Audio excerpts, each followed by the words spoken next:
Hi hello welcome నేను మీ Sanjay. Kajal Agarwal heroine గా తెరంగేట్రం చేసి దాదాపు 2 దశాబ్దాలు కావు. పెళ్లి చేసుకున్న తర్వాత ఓ బిడ్డకు జన్మనిచ్చింది. ఇప్పటికీ కూడా ఆమె సినీ కెరీర్ కొనసాగిస్తోంది. తాజాగా సత్యభామ మూవీలో ప్రధాన పాత్ర పోషించింది. ఈ సినిమా కాజల్ కెరీర్ లో పూర్తి భిన్నమైన చిత్రం అవుతుందని అంటున్నారు. ఈ చిత్రాన్ని ఔరం ఆర్ట్స్ బ్యానర్ పై బాబీ తిక్క శ్రీనివాసరావు తక్కలపల్లి నిర్మిస్తున్నారు.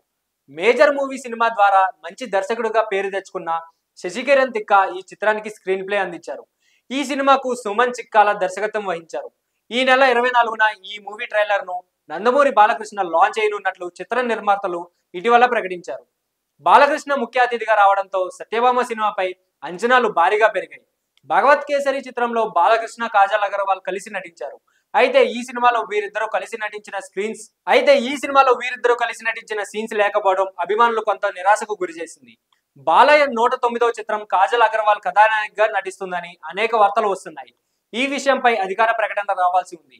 సత్యభామ చిత్రంలో నవీన్ చంద్ర, ప్రకాష్ రాజులతో పాటు కాజల్ అగర్వాల్ ఇతర ప్రధాన పాత్రల్లో పోషించారు. ఈ చిత్రానికి శ్రీచరణ్ పాకాల సంగీతం అందించారు. సో ఇలాంటి మరిన్ని ఇంట్రెస్టింగ్ అప్డేట్స్ కోసం please do like, share and subscribe to our channel.